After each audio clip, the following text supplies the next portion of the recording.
3 liberals seemed skeptical of the Colorado ruling. Justice Elena Kagan put it to the attorney for voters who sued to strike Trump's name from the ballot. I think that the question that you have to confront is why a single state should decide who gets to be president of the United States. And Ketanji Brown Jackson noted the debate over whether the 14th Amendment's disqualification clause applies to the presidency. Why would we construe it to, as Justice Kavanaugh pointed out, against democracy? Stephen Portnoy, ABC News, Washington. And your money at this moment, the Dow Jones average has crossed into the positive line now and is up 17 points right now, while the NASDAQ has risen now to 44 points higher than when they started the day. And our KSL weather, we've got snow continuing, but not forever. That's next. KSL News Time 102. We hope you have the right app on your phone for news. You probably have dozens. But the KSL News Radio app, well, it makes our live stream super easy. Plus, our talk shows are right there as podcast for your workday. That's the app for KSL News Radio. If you've ever experienced running out of hot water before your shower was done, or hard water spots on dishes and fixtures, I've got a deal you might be interested in. What's up, everybody? I'm Mike Wilson with Any Hour Services, and you probably already know that a tankless water heater and a water softener solve both issues. If you've ever thought about looking into getting a tankless water heater, here's the deal I was talking about. Through the end of February, we're including a free water softener with every new tankless water heater we install. The best part of this deal might be that you never have to worry about being the last one to the shower again, or that you don't have to waste the money keeping 40 to 50 gallons of water hot 24/7. To take advantage of this deal, call Any Hour Services before the end of February. The visit's free and there's no obligation to buy. If you decide to have us install a new tankless water heater, we'll throw in the water softener for free. That's right, a free water softener when you purchase a tankless water heater. Pick up the phone and call Any Hour Services right now for all the details. 801-443-7400. You can Google Any Hour Services. You can even schedule online at anyhourservices.com. No one helps more homeowners than Any Hour Services. Derek Overstreet, founder of the New Millennium Group. We're a financial planning firm. Listen, we're fiduciaries. We have advisors standing by right now to take your call. That's 888-999-6370. 888-999-6370. The reason you're going to want to call is we're going to help you retire 3 to 5 years before you thought possible. Now, imagine how that would be if you could actually retire 3 to 5 years sooner than your plan was. The way we do this is by putting together a step-by-step plan, taking into consideration any rental properties that you have, any pension income that you have, your Social Security. Listen, we put that all together for you in writing. It will allow us to build your income based on inflation. You know, inflation has been rapidly rising. You and I both need a plan that whatever we start out our income at, in 5 or 10 years, we're going to need 40% more income. So if you're one of those people listening and you'd like a plan in writing, give us a call at 888-999-6370. That's 888-999-6370, or go to utahsfinancialplanner.com. Be advised, this is a once-in-a-lifetime opportunity to save 40 to 80% on a hot tub and swim spa. This weekend only, Friday through Sunday, Mountain America Expo Center, Sandy. Be advised, this is a once-in-a-lifetime opportunity to save 40 to 80% on a hot tub and swim spa. This weekend only, Friday through Sunday, Mountain America Expo Center, Sandy. 18-month interest-free financing. Our factories have demanded we sell 1,000 hot tubs and swim spas this weekend. Mountain America Expo Center, Sandy. Huge factory incentives, factory rebates, this weekend only. Mountain America Expo Center, Sandy. We can remove your old hot tub. Free delivery of your new hot tub. Hot tub starting at $2,999. Mountain America Expo Center, Sandy. Free delivery of your new hot tub. Just relax and enjoy. Mountain America Expo Center, Sandy. Friday, noon to 8 p.m. Saturday, 10 a.m. to 8 p.m. Sunday, 10 a.m. to 6 p.m. Free admission, free parking, free delivery. Mountain America Expo Center, Sandy. Call 833-SPA-SALE or visit hottubandSwimSpaSale.com. Traffic and weather together brought to you by Sinclair's DinoPay app. Save up to 20 cents per gallon. Here's Ricky Meese. Scanners are calling out a rollover crash in downtown Salt Lake City at 500 South near 200 West. And we still have the final cleanup of this crash, but crews are getting ready to pull away southbound I-15 90th South with residual delays to Midvale. With fresh snow comes fresh tracks at Murdoch Chevrolet. Right now receive 2.9% for 6 years on Silverado. Ricky Meese in the KSL Traffic Center. KSL weather, scattered rain and snow showers this morning, turning to snow showers this afternoon and evening, then colder and drier through the weekend with highs in the mid-30s. And right now, we're at 39 degrees with cloudy skies. I'm Dan Bomas from the KSL Common Spirit Health Studios. Listen online at kslnewsradio.com. We're Utah's news, traffic, and weather station. Inside Sources. Inside Sources. America's voice of reason. Boyd Matheson on Utah's home for elevated conversation. Inside Sources on KSL News Radio. Hey, welcome into Inside Sources. In today for Boyd Matheson, Marty Carpenter from Northbound Strategy, and Taylor Morgan, fresh off the hill. Fresh off the hill. Marty, if I'm a little out of breath, it's embarrassing because technically it is all downhill from the Capitol building, but I had to get here quickly. Came sliding in here like Fred Flintstone, your heels digging in, and exactly right in front of the microphone and ready to go. And that's great because there's so much going on right now. Like, this is the best time to fill in for Boyd. I think it really is. You're never going to hit a slow news day during the 45-day legislative session. Boyd has spent a lot of time in Washington, D.C., a lot more than I have spent there, right? He has so much insider knowledge and insight into politics and process in Washington, D.C. I would never pretend that I know more about that than Boyd Matheson. And so it is nice when we're in the thick of the Utah legislative session. We're halfway through, Marty. Not that I'm counting down the days, but we're over halfway through now. This is the time when things get really interesting. It usually does. I was thinking about this earlier today. It seems like you can go back through sessions and sort of label them like, oh, that session was generally the session of X, right? And I was thinking back to like the time when I worked in the Herbert office, and like we had a lot of sessions that were, I would say one was an air quality session. There was one that probably Medicaid expansion was the dominating force there. We've had a lot of tax cut sessions in the last little bit. I would say last year was like a water session. We did a lot of water, definitely. A lot of Great Salt Lake stuff. Maybe that was in the last 2 years. If I had to say halfway through the session what the theme of this session is so far, the biggest driver, I think it's a mental health and behavioral health session. Yeah, I think that's a big part of it. Utah leaders are very attuned to the mental health issues facing our state. We have heard about that in context of social media use by minors. Mm-hmm. We've heard of that in the context of homelessness and addressing the homelessness problem.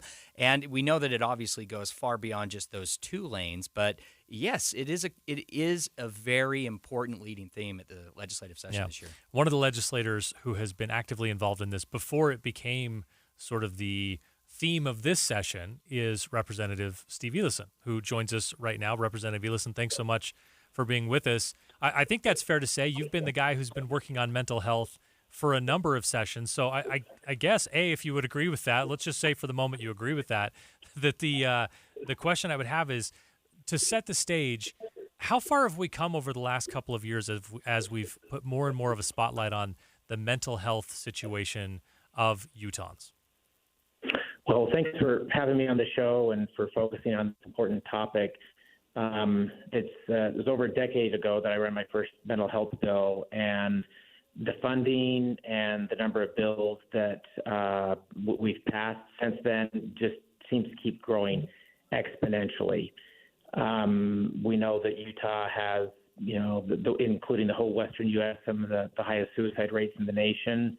But recent data shows that Utah has been starting to buck those national trends as well as the Rocky Mountain trends. So we feel like our efforts have definitely been worthwhile because it's denominated in lives saved. Yeah, Representative, the proposal that you are sponsoring this year, we're talking specifically about HB 71, Behavioral Health Crisis Response Modifications. This has found unanimous support and bipartisan support in House committee, on the House floor, also in the Senate committee. Next stop, Senate floor. So what do you think it is about this proposal that has really brought everyone to the table behind it? Yeah, so I'm just going to give you a little background on that bill. I don't know if you've all heard, but HOPE has a new phone number, 988. Just over a year and a half ago, the nation adopted 988 as the National Suicide Prevention Lifeline number. There was a 10-digit number before that, and those efforts actually started here in Utah when me and Senator Thatcher failed to get a 3-digit number for Utah. We set our sights higher and worked with Senator Hatch and Congressman Chris Stewart and they were able to pass that in Congress. And interestingly, that bill, which was passed during the Trump administration, it passed unanimous through the House and Senate minus one vote. There's always one guy. But so to see bipartisan, unanimous supported bills like this in Utah is reflective of the national trend that mental health doesn't discriminate based on your party, your age, your gender. It affects everybody. And if somebody doesn't have their own experience or family experience, either they're not telling the truth or they're extremely, fortunate that they haven't had those challenges. So I think it's such a common denominator that's why we see such strong support. And this isn't unusual.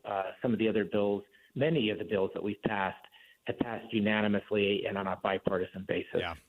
Representative, can you hang on just with us just one moment? We've got breaking news we've got to interrupt for, and then we'll be back.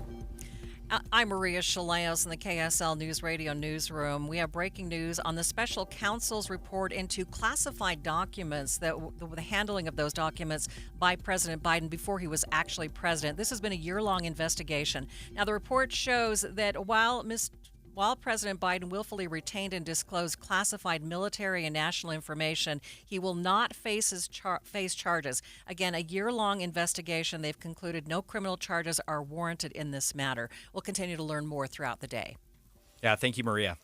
All right, back to Representative Steve Ellison. We're talking HB 71, his mental health-related bill that's passed the House on its way to the Senate. So, Representative, I'm anxious. I want to know a little bit more about these mobile crisis response and behavioral health crisis response. Can you just tell us a little bit about how that works as part of this bill? Yeah, certainly. So this bill is part of our efforts to transform crisis services. So in the past, if somebody was having a mental health crisis, they'd call 911. They might have an ambulance and police officers show up at their home, which often just exacerbates the crisis. It's not the best response for a mental health crisis. So we've tried to transform it to have some place to call, which is 988, or the Utah Warm Line, which is 1-833-SPEAK-UT. Crisis line is for somebody who's really in crisis. The Warm Line is if somebody just needs someone to talk to, both at no cost, confidential. The next leg, this kind of three-leg crisis stool, is a safe place to go. Someone to respond, and that's a mobile crisis outreach team. That's a licensed clinical social worker and a peer mentor, somebody who's had their own mental health challenges and are doing better. And it's kind of like an ambulance with no flashing lights, no uniforms, and they can come to their home to help stabilize them and deal with the crisis they're experiencing. And then the third leg is a safe place to go if they need further services, and that's a crisis receiving center. HB 71 would provide funding for up to 2 additional crisis receiving centers with a focus on rural Utah that haven't benefited as much from the state's efforts. Would fund up to 2 additional mobile crisis outreach teams also, which as we've put those throughout the state, they've had high utilization and really helped a lot of people avoid going to the hospital or into an inpatient unit or even to jail. Representative Steve Ellison, the chief sponsor of HB 71. It's on its way to the Senate, and appreciate you giving us some insight into this effort you're trying to take head on and working with Utah's behavioral and mental health crisis. Thanks so much, Representative. Appreciate it. Thank you. And thanks for hanging on through breaking news. Appreciate it. All right, we're going to take a break. We're back with more on Inside Sources after this.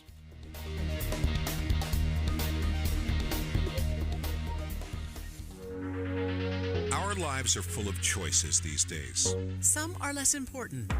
Look at all these shows and movies. I don't know what to watch. But other choices are key to the way we understand the world and our place in it. When you select KSL, listening on Alexa or in the car, you've made the right choice. You could choose to do nothing. You could opt out. So thank you for engaging, for choosing this station. KSL News Radio. If you're looking for a new couch, you could cut down on expenses by bundling your car and renter's insurance with Progressive. Because you know you've had this couch for too long. Sure, you've had good times together, but a ripped-up cushion is not a fond memory. It's a sign. Notice how other people have couches with 2 armrests? Now that's living, right? No, it's just normal. So bundle your renters and car insurance with Progressive and put the savings toward a new coach. Please, it's time. Progressive Casualty Insurance Company. Coverage provided and serviced by affiliates and third-party insurers. Not available in all states. It's a mystery where Old Spice finds its amazing scents like Himalayan sea salt, but I'm thrilled they have because no other body wash exfoliates and moisturizes 24/7 like Old Spice Gentleman's Himalayan sea salt body wash. Now, if only there was a mountain range separating the Indian subcontinent from the Tibetan plateau where I could hide my Old Spice and keep my family from stealing it, my impossibly smooth skin will finally be safe. Okay, that's good. Whoa, Dave! Sorry, I'll go grab some paper towels. You can't let Dave pour things. He works at JCW's. They fill stuff up past the brim over there, like their milkshakes. They're thick, rich, and oh my gosh. Delicious? Oh no, Dave's filling up Crystal's car for her. Dave, stop! Hey, this is Clark for JCW. Stop into any of our 5 locations today. We're located in American Fork, Thanksgiving Point, Provo, South Jordan, and our new location in Harriman. Come in and see why at JCW's we believe in quality, and a lot of it. Believe it or not, most small businesses don't have a 401k. If you don't have a 401k, you are missing out on the greatest wealth creation tool ever created. I'm Jeff Jr. with Trajan Wealth, and many 401ks are overpriced for the employer, have expensive and underperforming investment options, and have tedious administrative provisions. Not at Trajan Wealth. We can set up a 401k for a company for only $8 per employee, a $65 per plan fee, plus a small advisory fee. That's right, not thousands or even the tens of thousands you've been quoted. And do it all in less time than it takes to sit in traffic. If you have 5 or more employees, these 401ks will help you attract and retain top talent. And if you're an employee and don't have a 401k, tell your boss. Call Trajan Wealth today. Call 801-899-7600. That's 801-899-7600. Services offered through a third-party partner. Jazz Plus is here. With Jazz Plus, you can watch games live from your TV, computer, tablet, or phone. So don't miss any of the action when you're at home or away. Can't get enough of your favorite team? Go behind the scenes and see what the team is up to on and off the court. With flexible plans, you can choose what works for you, from full season to monthly, or just pick a single game you want to watch. Sign up and subscribe today at UtahJazzPlus.com. Tonight, your Law & Order Thursday is all new. Beginning in the legendary courtroom that started it all. Yep, Law & Order. Then, Olivia Benson and the squad fight for justice on SVU. As always, helping survivors stand up to their assailants. Followed by a powerful new organized crime. With an ending that will have fans buzzing. Wait, is it Stabler? Huh? You gotta watch. All new Law & Order Thursday, tonight on NBC. Tell me it's not Stabler. No spoilers. Then stay tuned for KSL 5 News at 10. Tonight at 10, is Utah's bad air situation leaving you exhausted?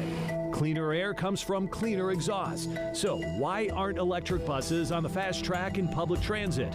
Or are they? I have a personal stake in it as well. I want to breathe well. Where does UTA's reliance on diesel end and the road to cleaner buses begin? Exhausted, cutting through bus pollution. Tonight, live and streaming on KSL 5 News at 10.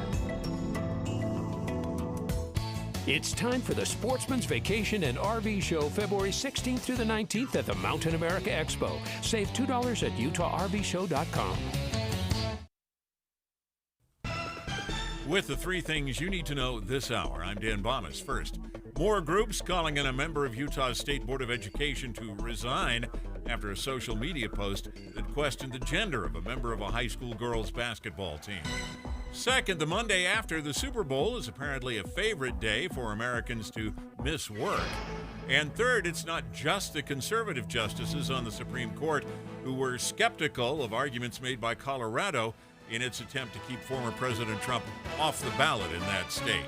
Right now, 39 degrees and cloudy in Salt Lake City. And back to Inside Sources on KSL News Radio. Get deeper insights on the news from Inside Sources. And welcome back to Inside Sources. Marty Carpenter and Taylor Morgan in today for Boyd Matheson. Glad you're along for the ride. I'm personally glad that it stopped snowing. It didn't snow. Marty. Didn't snow at my office yesterday. I got home and we had like 2 inches of snow. Snow Must have is rolled off the wonderful. lake. We can never have too much snow. I just want it in the mountains. I'm really hoping that I can get up and ski some of this fresh snow this weekend when I'm not at the Capitol. So do not provide bad snow karma, is all I'm saying. Be very careful. Good snow karma. You want to ski on the snow, and you can't do that if it's in my front yard in Kaysville. So I will come shovel I want it that if snow to you be up there. pray for snow. All right, Deal? we got Okay. that recorded. Taylor's going to come shovel my driveway. Excellent. Also, it's kind of weird. We talk about the session and like how far we are into the session. This one started so early. I think this is like the earliest in the year the session can start. Yeah, I think At that's least, right. Because it used to be that it would start the Tuesday in the week after Martin Luther King Day, and then they moved that up a couple years back. But Martin Luther King Day was so early this year. It was. Like yeah. We're done on March 1st. March 1st It just is the feels last like day. it shouldn't be at the midway point before we get out of here for President's Day. Yeah, and But- conveniently, Marty, March 1st is a Friday. So I will get every weekend in March, and I'm very, very much looking forward to that. I know it doesn't make a lot of sense to people who maybe don't spend a lot of time on the Hill, very but it throws insider. off the natural circadian rhythms, I think, of the When- session. By the we're way, that done reminds me, when so is early. daylight savings time this spring? Daylight saving time? I don't know. I'm going to look that up here. Yeah. And we'll look that up in the next break, and then Great. we'll get that out there. But it can't come soon enough as far as I'm concerned. All right. We were talking during the break, Taylor and I, about the topic that we're going to hit in this segment, and that's student loans. I went through school without any student loans, so I'm like the worst person to talk to about this because I can be a real just find the best option for you. Yeah. And I went to UVSC and I went to Weber State, which may be the two most affordable options for school out there. You had some student debt, but not anymore. For my graduate degree. Yep, I did. No more. I paid it off just right before President Biden tried really hard to forgive it. Marty, the thing that I think was interesting that I mentioned off air was how when I spent a few years working in Congress for a committee on the House side there in Congress. As a staffer in Congress, I was getting a portion of my grad school back in Washington, D.C. paid for by Congress because it was related to my position as a staff member in Congress. Well, fast forward to the recent, I believe the Supreme Court shot it all down, but at the time, I was eligible for a huge amount of student loans to be eliminated because I had been a congressional staff member, and that fell in the definition of public service. I didn't think that was right, so I didn't take the money. But Marty, student loans are an issue. My personal opinion, it has a lot more to do with the cost of education in our country than it does with student debt itself. But we're going to get right into that now. Yeah, we want to ask the right questions. So we're going to try to bring in some expertise on this one. We're joined now by Emma Camp to talk about the real student loan crisis. And Emma, first of all, thanks so much for joining us. Thank you for having me. All right. What is the law that you tracked in your recent piece that really set the problem in motion of overwhelming amounts of student loan debt? What's the crux of it?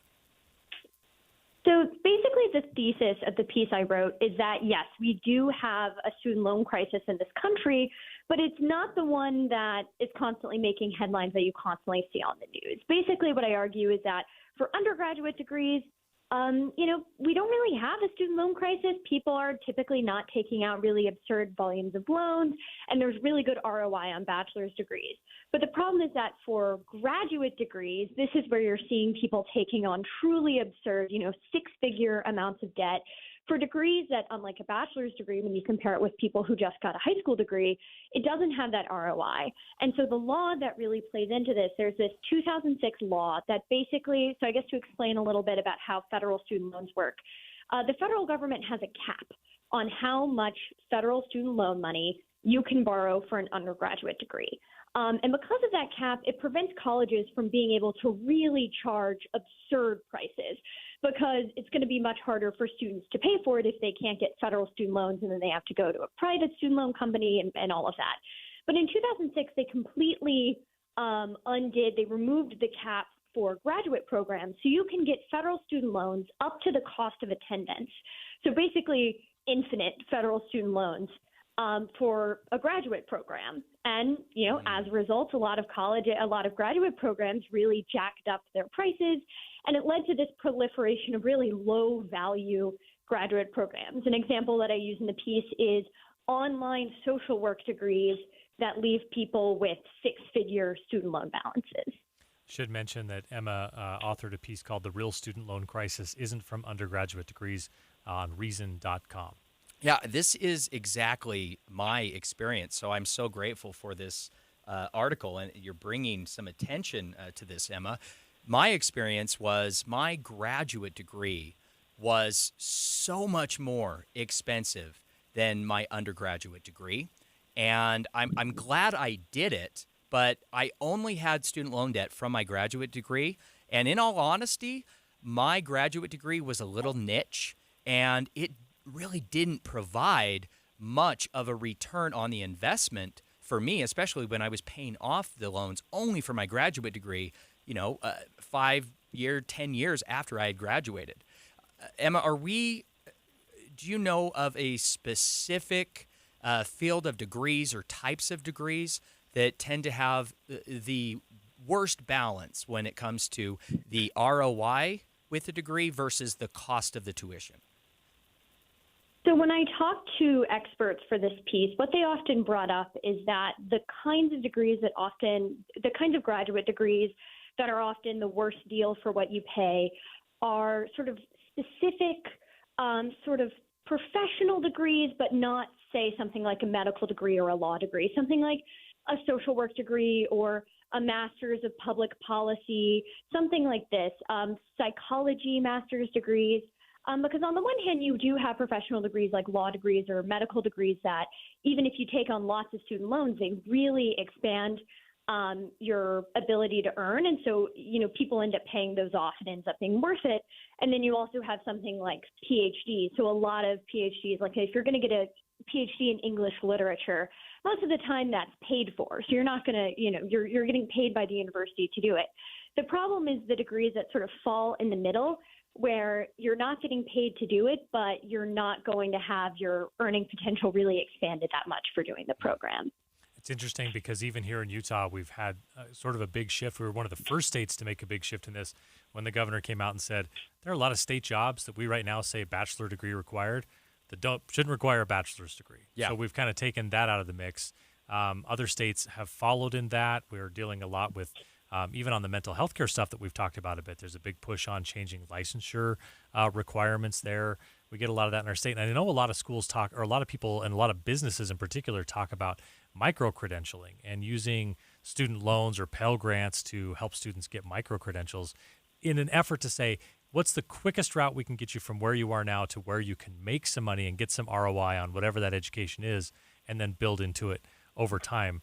How does that play in, I think, to the whole student debt discussion when maybe we're rethinking this not just from hey, what's the degree with the best ROI, but how do we sort of restructure the thing to really be responsive to the market we're in today? So something I write about in the piece is that, so while getting a bachelor's degree is still a really good idea, the kind of key factor there is that you have to actually finish college.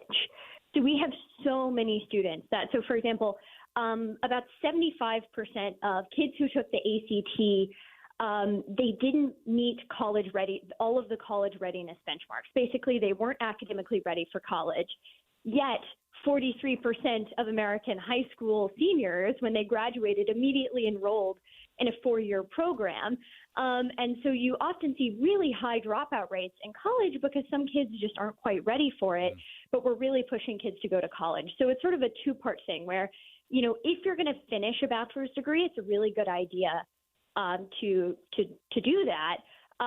But, if you're unlikely to finish and you drop out, you're actually not going to have any higher of an earning potential than someone who never went to college at all. And then you sometimes have debt. So having, and then doing things that encourage people to not enroll in that bachelor's degree program, because often what they'll hear is, you're never going to have a good job if you don't have a bachelor's degree. Instead saying, no, you can have a good job if you don't have a bachelor's degree, because there's trade school programs, because there's micro-credentialing, because there's apprenticeships, and the example of states opening up state jobs to those without bachelor's degrees is a great example of that. Definitely.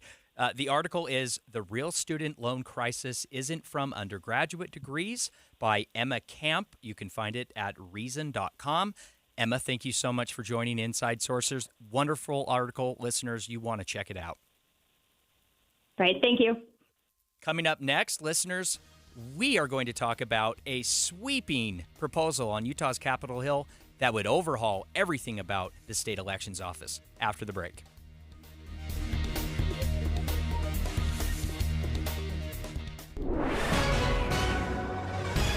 It's 1:31 at KSL News Radio. I'm Dan Bomas. KSL's top story this hour. Pressure is building on a member of Utah's State School Board to resign after a social media post that critics say amounted to bullying a high school athlete. Those calling on Natalie Klein to resign include Utah's governor and lieutenant governor, leadership of both parties in the legislature, and members of the State School Board. American Fork police have identified the man shot by their officers overnight. A department news release says they had located a suspect in a burglary in American Fork at an apartment complex in South Salt Lake. 4 officers located the man and attempted to arrest him. 3 of them fired their weapons when they say the suspect presented a threat. The suspect, Kevin Ballou, was wounded and taken to the hospital, shooting being investigated by the Salt Lake County officer-involved critical incident team. Our top national story this hour from ABC News. Authorities in a school district near Cincinnati believe they have stopped a mass shooting at Marymount High School. Investigators say a 14-year-old student conspired with an out-of-state adult to commit a mass casualty event at the school. A fellow student tipped off police. Hamilton County Prosecutor Melissa Powers described the planned attack. Have created a plan for the crime, a list of students and teachers to be killed, and a plan to access a firearm located within his own home. And that 14-year-old has been arrested. Your money at this moment, the Dow Jones average up on the day 30 points right now, and the NASDAQ is up 45 points at this hour. Our KSL weather, some dark clouds out there and more snow expected. That's next. KSL News Time 1:33. It's a priority for us at this station to bring you all sides of a story and to talk about the news fairly, completely. Get all the facts and be really aware. Utah's Morning News with us, Tim and Amanda. Weekday mornings 5 to 9 on KSL News Radio. At Fisher Investments, we may seem like other money managers, but we're different. Are you really that different than the rest of us? We are. As a fiduciary, we always focus on what's best for our clients. What services do you offer besides investing? We have a team of specialists in financial planning, estate planning, and more. Your clients rely on you for all that? Yes, we ensure clients receive unparalleled service at every step of the relationship. Okay, but you still sell commission-based products, right? No, because we believe that's a conflict of interest. We prioritize service over sales goals. So, then how do your fees work? We have a simple and transparent fee that's a percentage of our clients' portfolios. So we do better when our clients do better. Wow, we're more different than I thought. At Fisher Investments, we're clearly different. Learn more at fisherinvestments.com. Investing in securities involves the risk of loss. The biggest hunting show in the West is back, along with Utah's top 200 hunting permits for just $5 each. It's the Western Hunting and Conservation Expo in Salt Lake City, February 15th to 18th. Talk with hundreds of guides, outfitters, and exhibitors. Book a hunt, see the latest gear, and best of all, you could hunt Utah's biggest bucks and bulls for just $5. It's all at the Western Hunting and Conservation Expo, produced in cooperation with the Utah Office of Tourism. Get tickets and details at huntexpo.com. Les Olson IT has the office technology you need to take your business to the next level. Protect your business with state-of-the-art security cameras, sensors, alarms, and access control protocols. Get peace of mind with cybersecurity from our elite IT services team. Reach the next level of productivity, security, and success with Les Olson IT. Learn more at lesolson.com.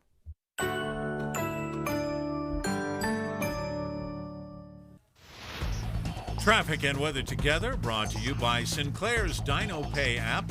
Save up to 20 cents per gallon. Here's Ricky Meese. Some wet roads in the valley, and it may have contributed to this accident I'm looking at now. Westbound I-80 is just after Bangerter Highway. Right now, UHP has traffic temporarily stopped in order to get these vehicles moved out of the lanes of travel and over to the shoulders. So we are seeing some backups. We also have a rollover crash downtown 500 South at about 200 West. For a limited time, open a 9-month certificate from Cyprus Credit Union and get 5.6% APY. Learn more at any branch or visit cypruscu.com. Ricky Meese in the KSL Traffic Center. KSL weather, snow showers this afternoon and evening, scattered snow again tomorrow.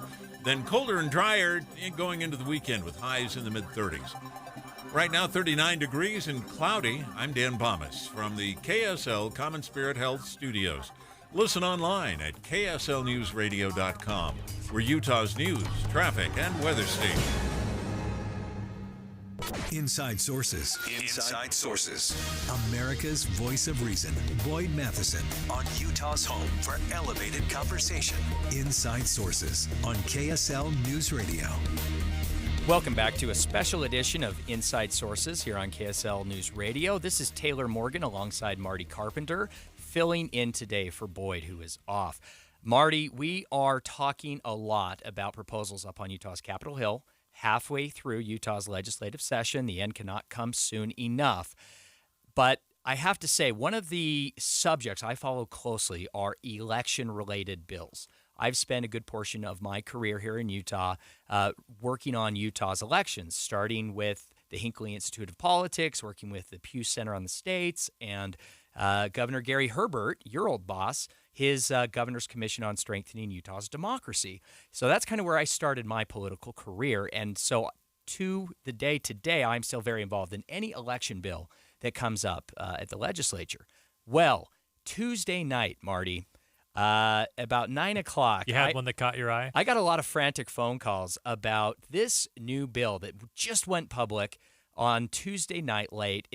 I think it might set a new record for being the longest bill ever to be introduced in the Utah legislature. We're talking 14,651 lines of code, Marty. Huge bill, a complete overhaul of the state elections office, essentially taking all elections duties away from Utah's lieutenant governor and creating a totally new position in office called the state elections director. Huge bill. Yesterday, the sponsor of the bill, Representative Ryan Wilcox, held a press conference in his office at the Capitol, brought in the media, and then told them that he's actually not going to run this bill this session. So we wanted to bring in a reporter who was there at that conference. Lisa Riley-Roche with the Deseret News was there. Lisa, welcome to the show. I listened to the audio of that interview. You asked a lot of really, really good questions. Tell us what happened. Oh, thanks, Taylor. I appreciate that. Well, the bill, as you say, was a surprise to a lot of people, not the least of which I understand the Lieutenant Governor's office, right? Lieutenant Governor in the state has handled elections since we did away with a Secretary of State a number of years ago and created a Lieutenant Governor's office. So to suggest that there needs to be a change, again, came as a big surprise. I think Representative Wilcox sat down with the media because so many of us were bombarding him with questions. Why are you doing this? What's the purpose of this bill? And basically what he said is it's not a question of any problems that he has with the way the Lieutenant Governor and her office is doing their job in terms of overseeing state elections, but he insisted it's a question of perception. And of course, as you know, Taylor, we hear that a lot with election bills, right? Yeah. No, there's not actual fraud, but there's a perception it could exist. In this case, the perception issue is having an elected official oversee an election that they may participate in, which of course happened in 2020 when then Lieutenant Governor Cox was running for governor. But he brought in a former lieutenant governor to be there to deal with any issues related to the governor's race. So it wasn't clear what the specific actual problem this was trying to solve was. And of course, as you already pointed out, midway through the impromptu news conference, Representative Wilcox told us, by the way, I'm not running the bill this year. It's going to go to interim. I thought it was interesting at the end of the news conference, he told us he'd rather just go ahead and do it, but he's a team player. So I think we know what's behind that. Well, Taylor mentioned the length of the bill. And by the way, Lisa, since you covered Governor Herbert when I was the spokesman, it's nice to see the tables have turned and I get to ask you a question. So put you on I know. The difference is Lisa might just answer your question. No dodging this question, Lisa. No dodging this question. So not like you, huh? Yeah, I mean, Taylor mentioned just how long this bill is, and I wonder if it sounds to me like, and I don't want to, put an impression on to take my limited understanding of this and say, well, this is what Representative Wilcox did. But it sounds like the narrative here is there's something we might want to change, but in order to change it, it's so big that it's not something you can do at the midway point of a session and get done in time, and something that deserves more study. Is that sort of the way he was positioning on it? I believe that's the intent, right, of sending any issue to interim. Is it needs more time and a more thorough study than we can do in the remaining time left in the session. And by the way, the reason the bill is so long, someone asked that question at the news conference. Apparently, there are just many, many, many references in code to the lieutenant governor's election-related duties that had to be changed. That's what we were told. Yeah. So I don't think that Wilcox thought this was an issue that couldn't be handled in the time remaining in the session. I think he was talking about others that had an interest in the bill, suggesting that, including it sounded like legislative leadership. Yeah.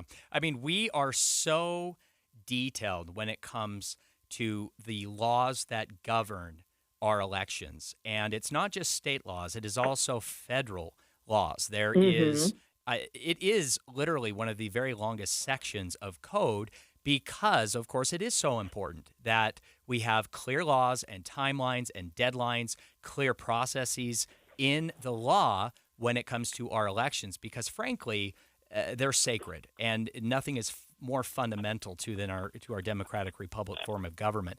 I spent some time working in the state elections office, so I don't want to sound like I'm too much of an apologist or defender there. I just know how hard it is for them and for our clerks.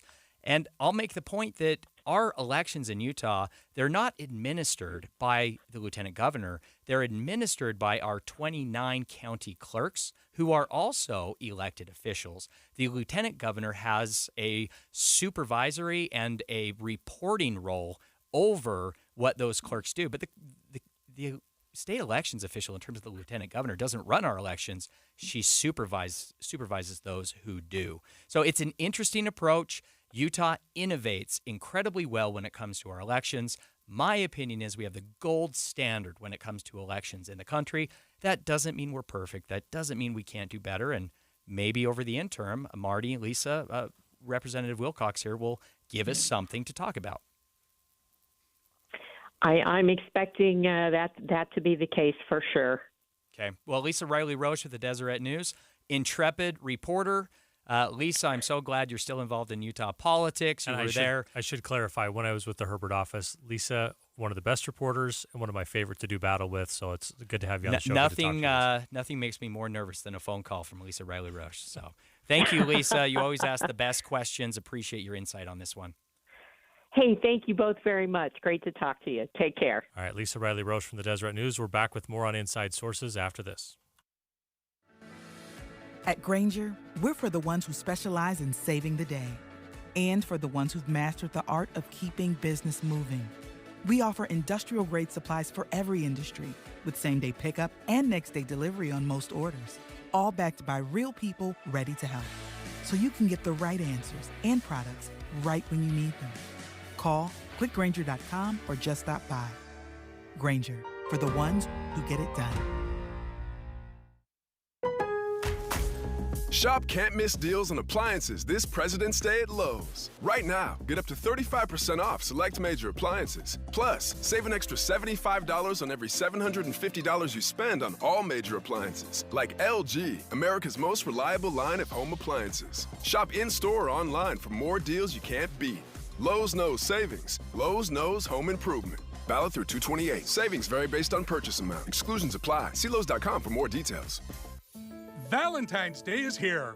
This year, give the ultimate gift. Name a star after your sweetheart. This is Rocky Moselle with International Star Registry. For 45 years, we've named millions of stars for celebrities, dignitaries, and individuals worldwide. For $59 and a call to 800-282-3333 or visit starregistry.com, you can give the most memorable gift. The star you name will be recorded in book form in the U.S. Copyright Office. Visit starregistry.com or call 800-282-3333. Valentine's Day is here. This year, give the ultimate gift. Name a star after your sweetheart. This is Rocky Moselle with International Star Registry. For 45 years, we've named millions of stars for celebrities, dignitaries, and individuals worldwide. For $59 and a call to 800-282-3333 or visit starregistry.com, you can give the most memorable gift. The star you name will be recorded in book form in the U.S. Copyright Office. Visit starregistry.com or call 800-282-3333. Hi, this is Doug Wright. A little experiment here that you can try in your home just for fun. Take 2 water heaters, run hard water through one and soft water through the other, then count how many years each one lasts. Now, of course, I can save you all that trouble because the experiment takes place every day in countless homes right here in the state of Utah. The result's always the same. Hard water makes water heaters and other appliances conk out years before they should. And that's why when Dee and I built our new home, I informed the builder that we'd have Connecticut put in our soft water. I just won't settle for anything else. With Connecticut, you'll use 2/3 less salt. All the mechanical design makes it virtually maintenance-free. And I'll tell you what, your water heater and other appliances will last years longer. All you have to do is contact my friends at Connecticut of Utah, an authorized Connecticut dealer. To learn more, call Connecticut. It's 801-576-8600 or log on to softwaterutah.com. Bish's is skipping this year's big RV show for a big reason. It costs each dealer a fortune, and guess who gets stuck with the bill? Yep, you. So skip the big show expense and come to the Bish's Better Than Show pricing event for free admission, free parking, and better than show pricing on new and used RVs. Only at Bish's RV in Salt Lake and American Fork, February 12th through the 17th and President's Day. Better pricing's big, but better selection? That's huge. Instead of spending your money to see a handful of models hauled to the show, you're getting better than show pricing on our entire inventory of new and used RVs. You'll find pricing as low as $140 per month on approved credit, plus clearance pricing on all remaining new 2023s. You'll also make 0 payments until May on approved credit and get generous trade-in offers on your current RV. Start shopping now at skipthervshow.com. Better brands, bigger selection, lower than show pricing, and free admission? Why settle? Come to the Better Than Show pricing event at Bish's RV in Salt Lake and American Fork, February 12th through the 17th and President's Day. Bish's RV, where memories begin. Stock number 73504 and 76976. Based on 20% down, 8.99% APR for 180 months. Subject to prior sale. See dealer for details. Any Hour Services can help you make sure your furnace keeps you warm this winter. Whether you need a tune-up, a repair, or a second opinion about replacing it, call Any Hour Services or visit anyhourservices.com. Dave and Dujanovic here. You hear us every weekday on KSL from 9 to noon. But have you listened to our podcast? We're running a secret contest just for podcast listeners. You could win a new pair of AirPod Pros every week in February just for listening. Here's how you do it. Find our show on KSLpodcast.com or wherever you listen to podcasts and listen for the keywords. When you hear one, text it to 57500 and you'll be in to win. That's it. We'll see you on our podcast, Dave and Dujanovic with KSL News Radio. With the 3 things you need to know this hour, I'm Dan Bomas. First, American Fork police say 3 of their officers are on administrative leave after they were involved in a shooting in South Salt Lake overnight. The man they shot is in the hospital. Second, pressure is building on a member of Utah's state school board to resign after a social media post that critics say amounted to bullying a high school athlete. And third, a 14-year-old has been arrested and accused of plotting a mass shooting at a high school near Cincinnati. Right now, 39 degrees and cloudy in Salt Lake City. And back to Inside Sources on KSL News Radio. Hear elevated conversation on crucial issues. Boyd Matheson on Inside Sources. Welcome back to Inside Sources. You are with Taylor Morgan and Marty Carpenter in for Boyd Matheson today, who is off.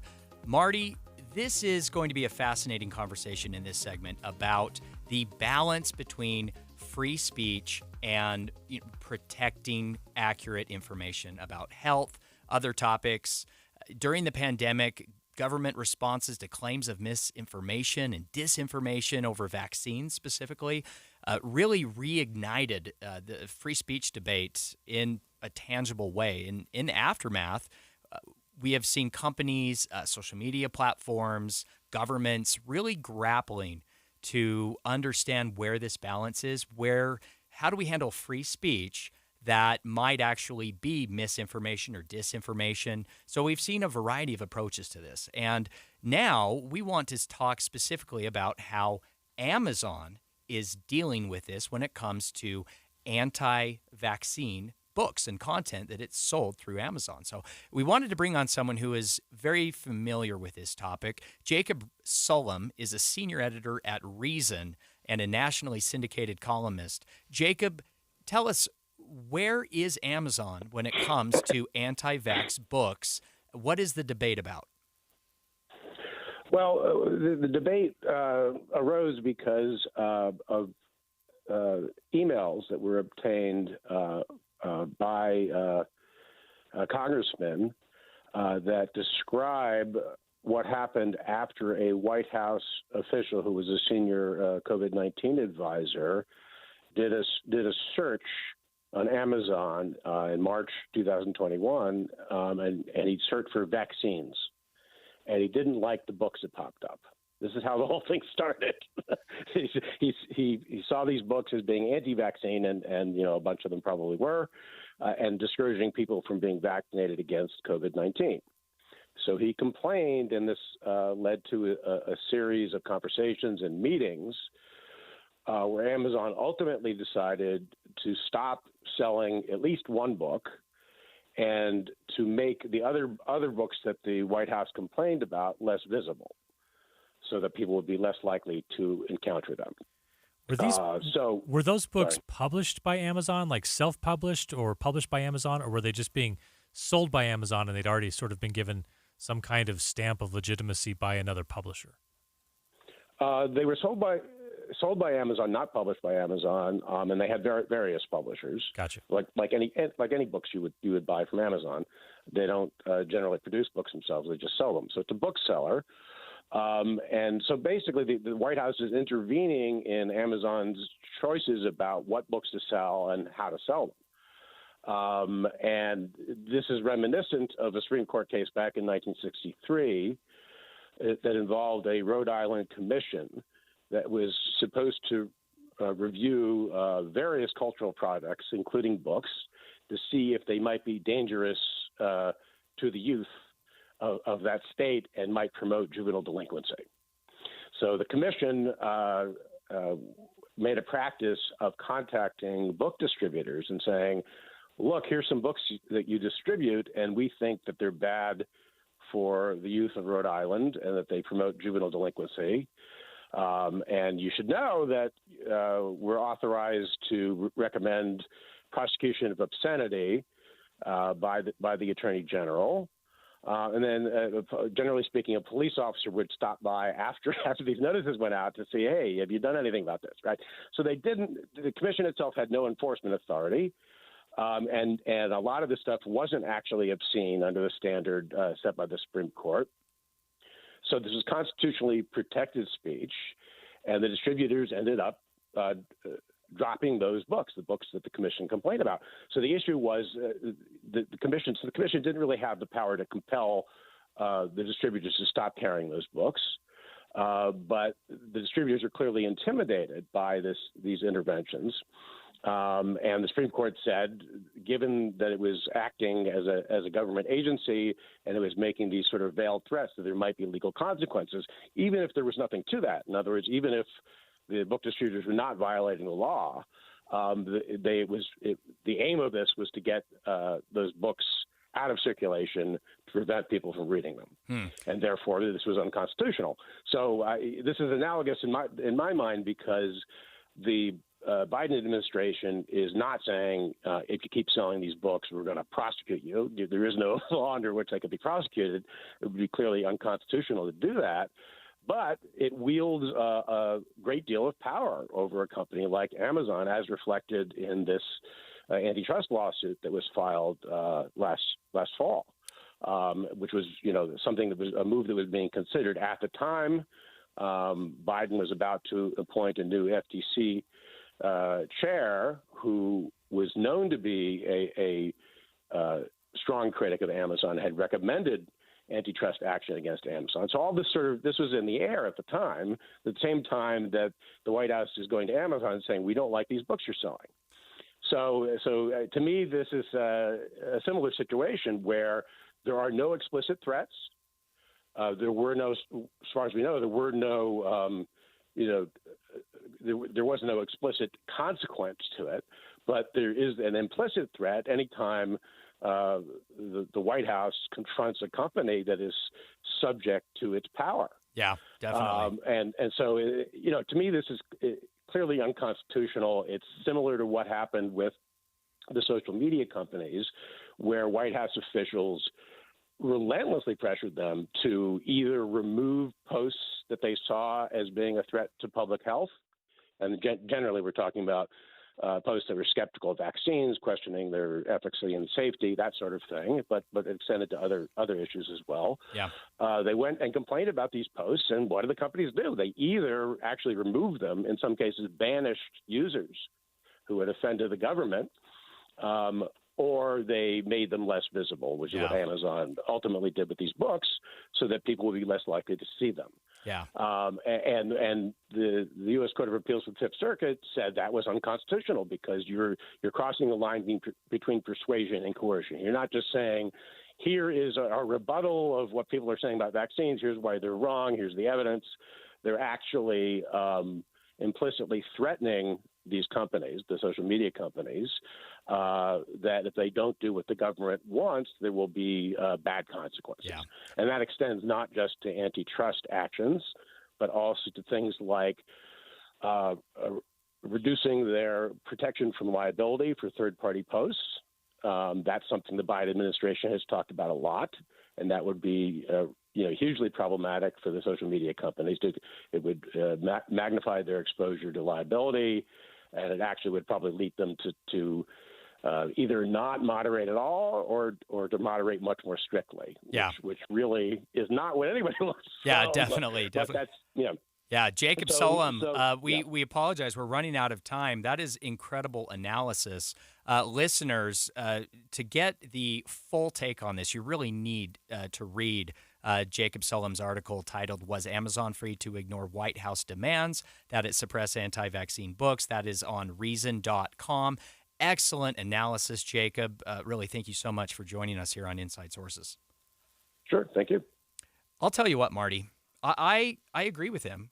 I really think that anytime we step on free speech, we have to be very careful about that. It is something worth making sure we're doing appropriately. And in this case, I don't think the Biden White House was correct. So, listeners, coming up after the break, we will continue the conversation here on KSL Inside Sources.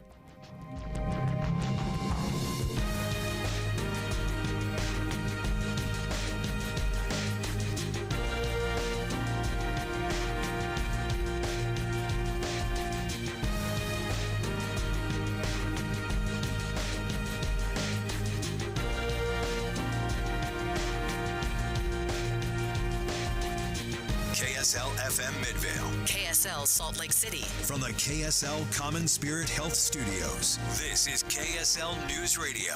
Utah's news, traffic, and weather station. It's 2 o'clock at KSL News Radio. I'm Dan Bomas. KSL's top story this hour.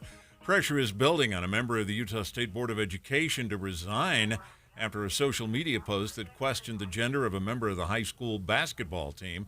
The comments by Natalie Klein have been criticized by everyone from Utah's governor to leaders of the legislature to members of the state PTA. Klein had questioned the gender of a member of a high school basketball team. Our top national story this hour from ABC News. The U.S. Supreme Court heard arguments today on whether former President Trump will not be allowed on Colorado's primary ballot because of his role in the January 6th riot at the Capitol. Attorney Jason Murray represented Colorado voters who sued to have Mr. Trump removed from the ballot. Our expectation is that any judge, regardless of who appointed them, will do their best to apply the law as it's written and not try to achieve any political outcome. And here the law is clear in our favor. Justices on both the liberal and conservative wings of the court appeared skeptical of the Colorado decision.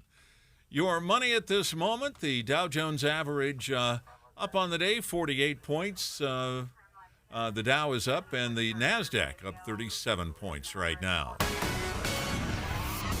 And our KSL weather, it looks like we're going to have another stormy day before things clear up over the weekend. KSL News Time 2:01.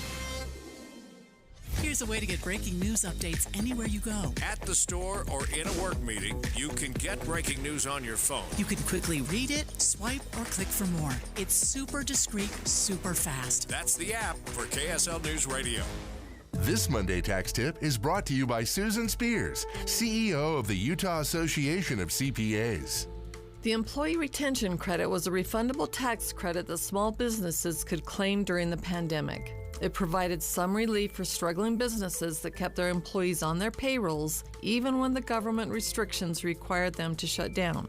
While employers may still apply for ERC credits through April 15, 2024 for 2020 claims and April 15, 2025 for 2021 claims, the IRS has warned about ERC mills that are preparing false ERC claims.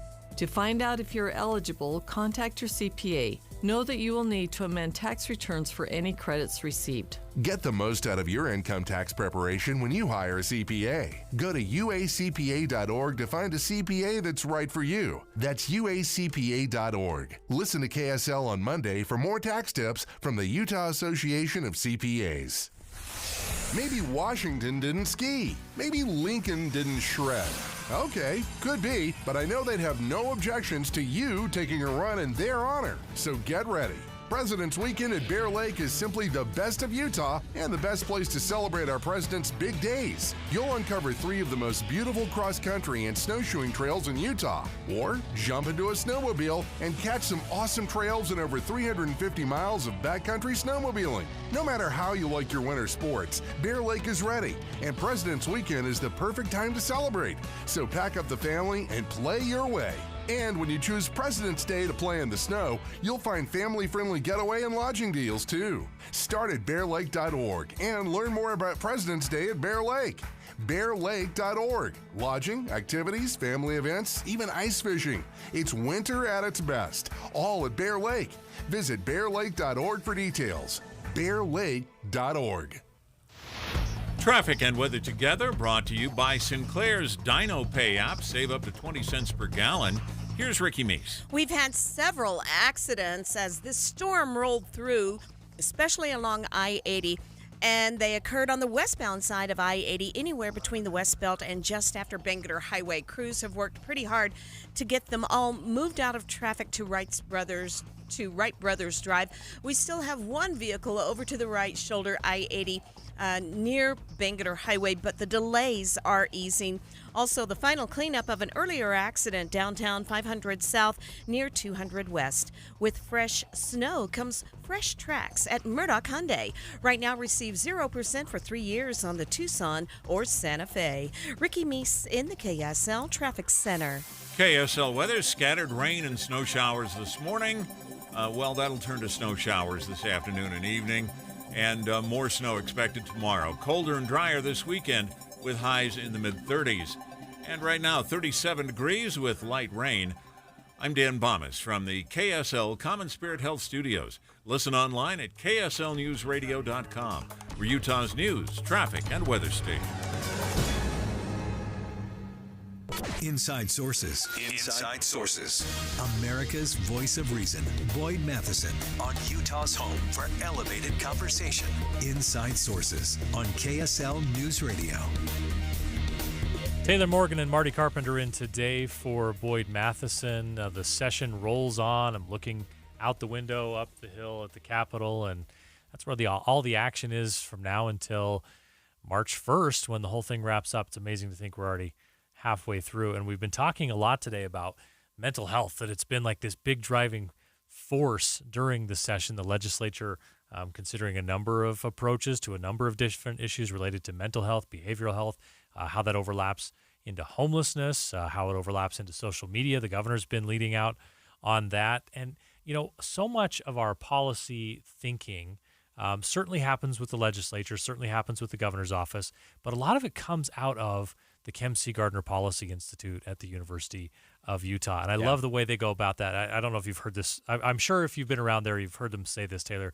They emit light, not heat, right? Yes. So that let's illuminate an issue, but not politically push for a certain policy. Just say, this is the way that our studies would tell us. These are the facts you need to understand. This is the best way to understand this issue. I just love the way they go about that. And specific to mental health, the group that's kind of convened by the Kem C. Gardner Policy Institute, the Utah Behavioral Health Coalition. So these are healthcare entities within our state, Intermountain and others that are all around the table, some county health services. They come together to say, all right, we've got some issues when it comes to behavioral health, to mental health. Let's start to outline some policy recommendations that we at least think could be a starting point for policymakers. Yeah, and it is something that the Utah legislature is taking very seriously. I'm just searching by subject matter here on the bill webpage at le.utah.gov, Marty, and I put in mental health as the subject, and I'm still scrolling and scrolling. There are so many bills, and in all honesty, we have heard, before the session started last year, we heard a lot of talk about social media, mental health, and kids and these things. But for mental health to become really, as you said, a theme of this year's legislative session, I didn't see that coming. I think it's a wonderful thing. And hopefully our guests can give us some insight into perhaps why that's happening. Yeah. Want to welcome in Laura Summers. She's an industry research director at the Gardner Policy Institute at the University of Utah. Let me just start with some numbers, Laura. The share of young adults in Utah with poor mental health has more than doubled in the last decade. Utah is 11th highest among all states in terms of our share of adults with a mental illness. We're third highest for adults with serious mental illness and fourth highest for adults with serious thoughts of suicide. As you sat down with the Utah Behavioral Health Coalition, this group of health policy experts, clearly there's a problem that needs to be addressed. I imagine that brought some level of like real, I don't want to say somber, but like a very sense of purpose to this group to say, our state's really got to figure this out. Let's start to outline the right recommendations. Yeah, absolutely. And I think this is a problem certainly that the state has been focused on more acutely, I would say, over the last 5 years. You mentioned all the great bills that are going through the session this year. Over the last few years, there's been a lot of focus on mental health by the healthcare system, the different providers within the system, the legislature, a lot of great work being done. I think what makes this group a little bit different and this project a little bit different than previous efforts in the past is they really wanted to take a broad look at the entire behavioral health system.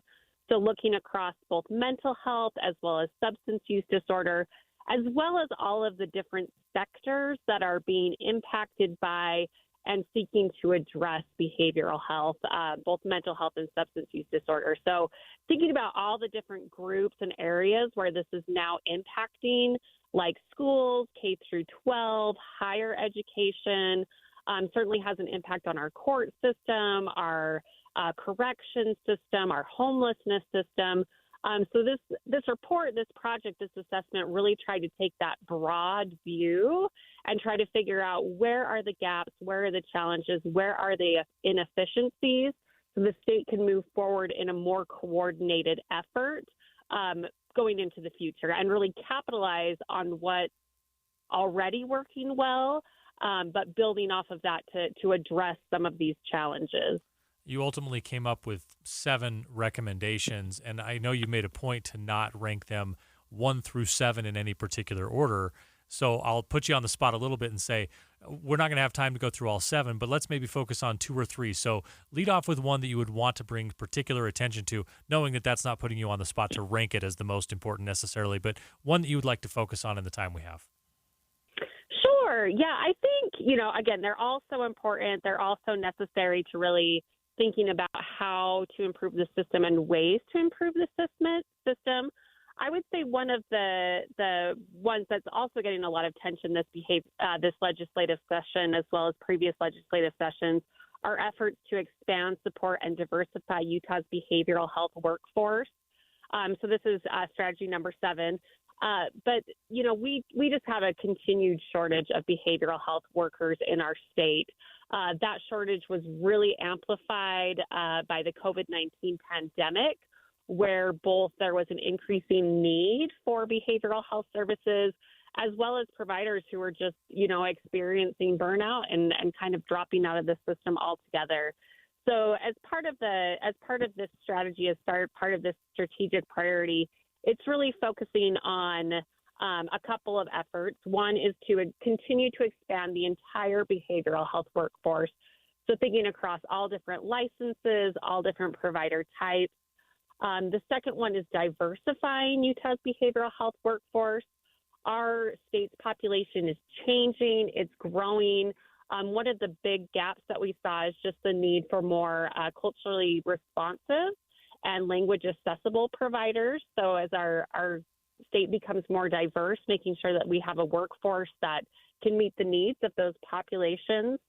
And then the third one was really expanding sort of the extender portion of the workforce, like peer support, community health workers, those providers that are maybe not licensed but are certified, they're credentialed, but they really, are trained to work with the population, a lot of times have experience themselves with these issues. And that's something we particularly heard as a desire from folks that we talked to as part of this assessment, is building out that workforce because it's a trusted workforce. People like engaging with those providers. And so we really need to make sure that moving forward, that portion of the workforce is built out to not only meet the needs of our growing population, but to also help alleviate some of those pressures on providers sort of in the licensed realm so that they can practice to the top of their license. Expanding that workforce has like a lot of overlap with another one of the elements or one of the recommendations from the plan, and that is to improve the availability of services. Obviously, if you're going to improve services, part of that is you got to have more trained workers who can do that, but it's not just workers. The availability of services also goes into facilities and location of facilities and such. I wonder if you could tell us a little bit about what the recommendation was related to improving the availability of services for individuals with serious mental illness. Yeah, so I would say there's a definite need to improve all services across the entire continuum of behavioral health services and support. So thinking all the way from prevention to sort of crisis support, inpatient acute level services. We really narrowed in on this, approving the availability of services and supports for individuals with serious mental illness and other complex behavioral health needs. Just because it's a population that's growing. I think you cited some of the stats at the beginning of this interview around some of those needs for folks with serious mental illness, serious thoughts of suicide. And it's just an area that's lacking in our state in terms of having really robust services for that population, particularly if you think about our rural areas and sort of the gaps in services in those areas. So there are some specific recommendations like building out assertive community treatment teams, which are kind of some wraparound services of peer supports for this specific population, as well as some other specific recommendations around some of those more acute level services. Laura Summers with the Kem C. Gardner Policy Institute at the University of Utah and part of the Utah Behavioral Health Coalition. Thanks so much for your work on this and for giving us some insight. If people want to see the full report or even a nice executive summary of it, they can go find that at gardner.utah.edu. We're going to take a break and come back with more on Inside Sources on KSL News Radio after this.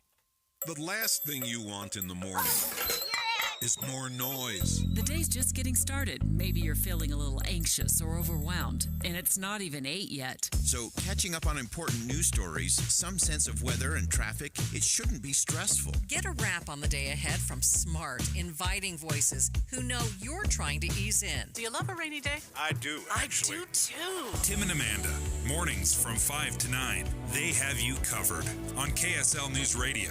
Getting your biggest tax refund from Jackson Hewitt can lead to some spirited reactions. Jackson Hewitt! Jackson Hewitt is so sure that you'll get your biggest refund that if they don't, you get your money back plus $100. Jackson Hewitt! And Jackson Hewitt also guarantees the accuracy of your return for life.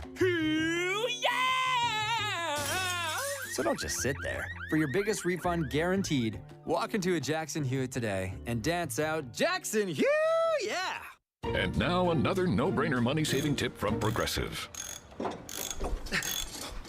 Marcus, what happened? I was changing my oil and I spilled some on the floor. Oh, well, use these $50 bills to wipe it up. Perfect. Got any more? Yeah, take a couple hundred. Stop. Instead of using money, use an old rag. And here's a better tip from Progressive on how not to waste money. Don't pay too much for car insurance. Drivers who switch and save could save hundreds. Progressive Casualty Insurance Company and affiliates. Potential savings will vary. Not available in all states. Tonight, your Law & Order Thursday is all new. Beginning in the legendary courtroom that started it all. Yep, Law & Order. Then, Olivia Benson and the squad fight for justice on SVU. As always, helping survivors stand up to their assailants. Followed by a powerful new organized crime. With an ending that will have fans buzzing.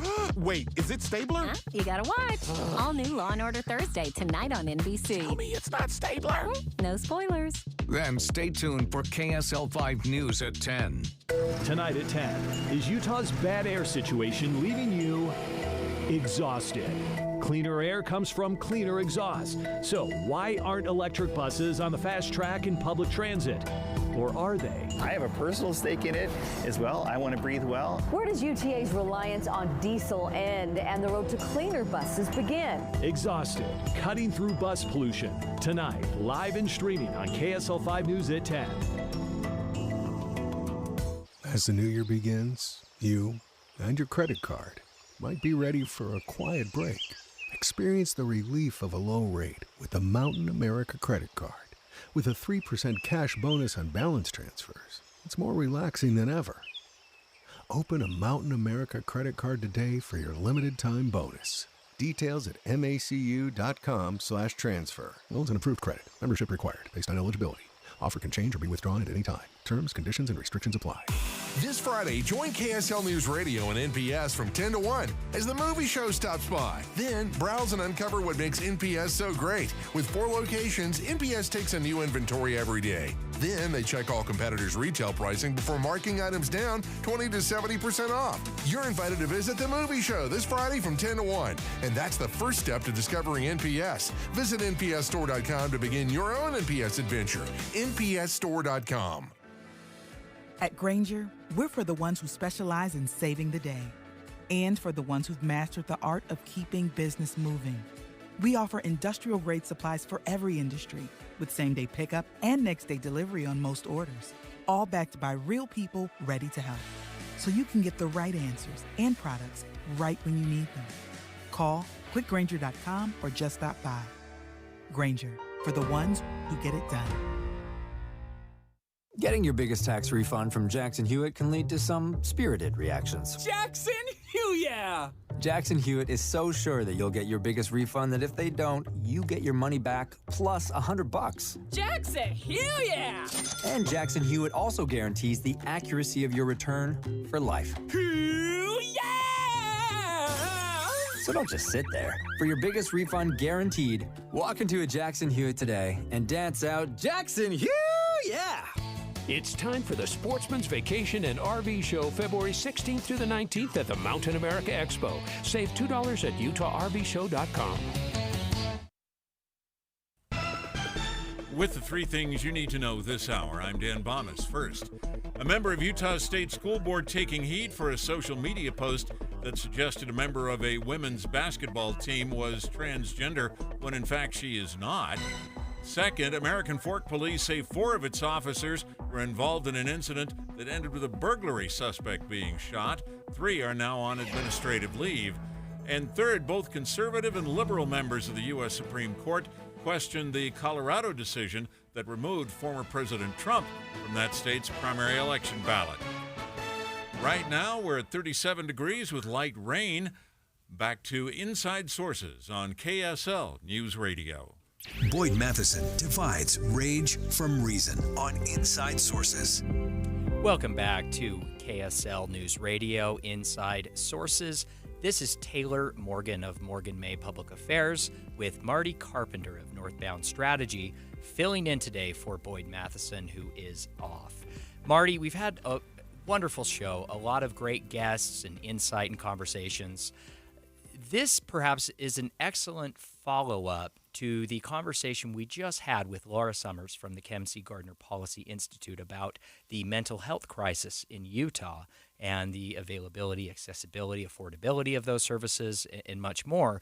In this segment, we want to talk about the cost of medical care in our country and how every day more and more of us are turning to GoFundMe and other crowdsourced fundraising resources in order to just pay our medical bills. Yeah. Marty, I don't know if you've had this experience, but unfortunately, I'm getting to that point in my life where I'm a middle-aged guy, and more of my friends, particularly those that I associate with on social media, are starting to deal with some pretty serious health issues. And honestly, it's almost every day that I see a new plea for help due to a medical issue, to go to GoFundMe or somewhere else to donate so that a certain person or their family can afford to pay their medical bills. Getting old's the worst, but it beats the alternative, right? In the Carpenter family, we always say we've just become, for the last several years, what we call a max out-of-pocket family.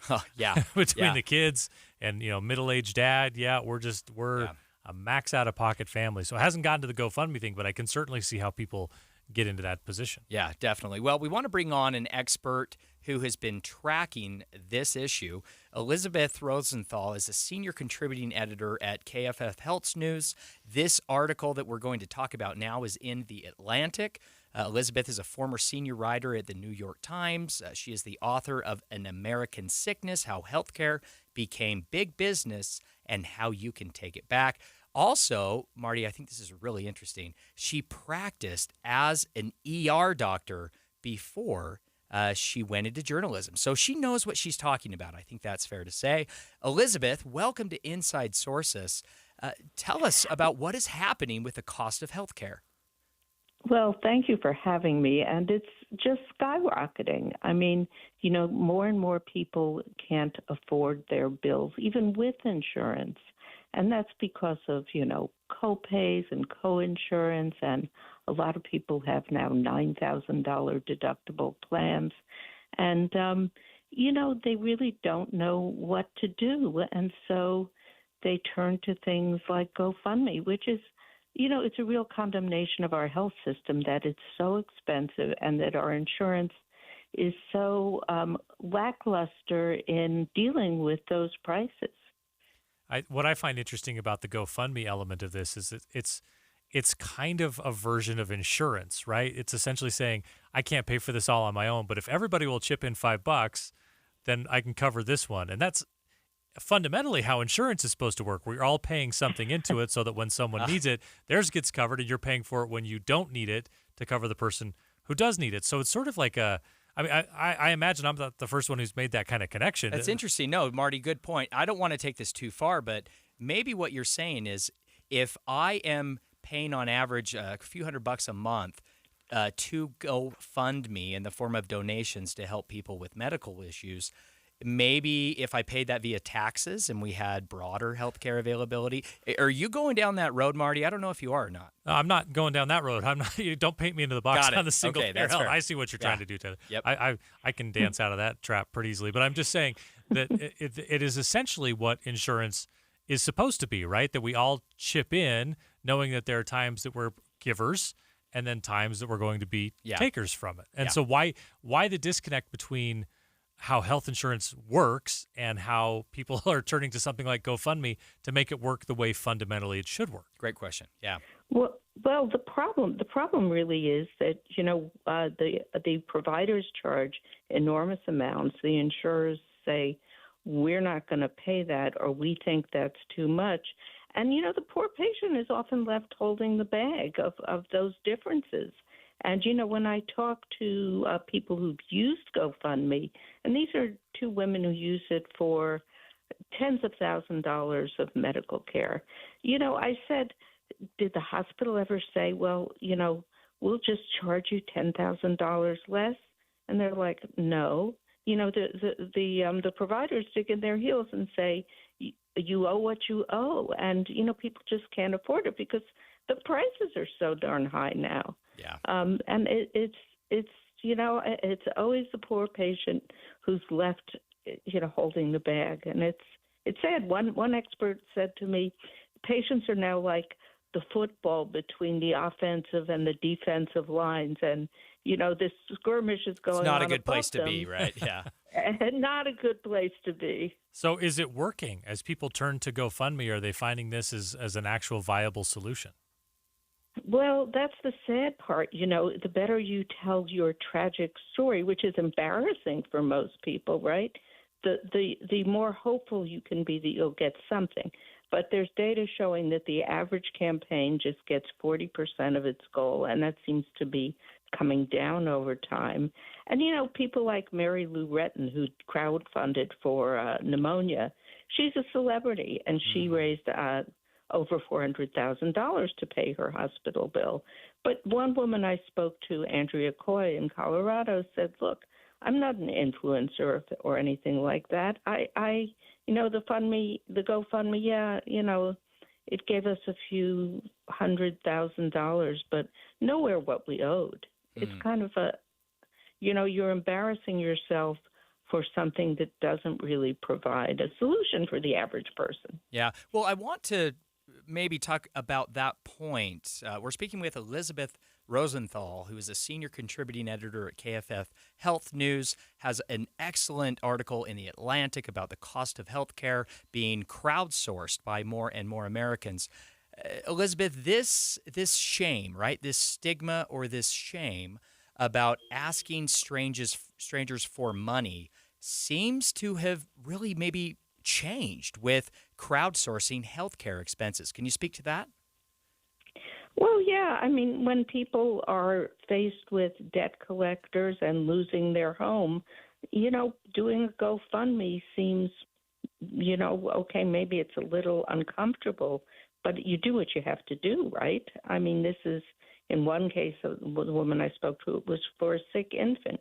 You will get the care that infant needs, and you will do your best to pay the bills and not, declare bankruptcy or have your house taken. Yeah. So I think it's become much more accepted, but that doesn't mean people like it. We spoke to one woman who was advised to do a GoFundMe or other sort of crowdsourcing, and she was an African-American woman, and she said, I'm not going to do that. There's too much stigma, and I don't want to perpetuate any stereotypes of, for me going hat in hand. It's just too uncomfortable. Yeah. So, Elizabeth Rosenthal, we really appreciate you joining Inside Sources. The article is titled, GoFundMe is a Healthcare Utility Now.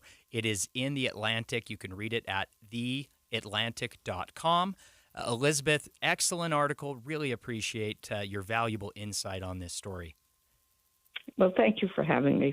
Absolutely. Marty, it's such a fascinating conversation because on one hand, I do believe that Americans care about one another, right? We may not want to pay higher taxes to pay for universal health care in this country, but we are generous when it comes to being willing to support each other through private donations, and that appears to be happening more and more often. It's not a perfect solution.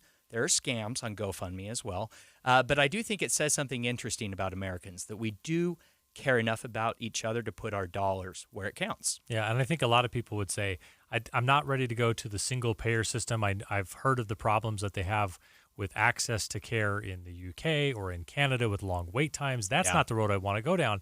But I do want I want things more simple, right? The average American probably doesn't really want to think through premium, copay, deductible. Like, it's too complicated. I'm going to give you X amount of money every month, and when I get sick, and there's going to be months that I don't go to the doctor. Yeah. And then there's going to be months I need to, and I have no idea how the government spends my taxes, Marty, but if I give my neighbor a couple $100 donation for healthcare, I have a higher degree of confidence it's going where I intend it to go. Yep. So Closest to the source. Great conversation. Coming up next here on KSL Inside Sources, we will be joined by Utah Senate President Stuart Adams to talk about his priorities and what is happening in the Utah State Senate right after the break.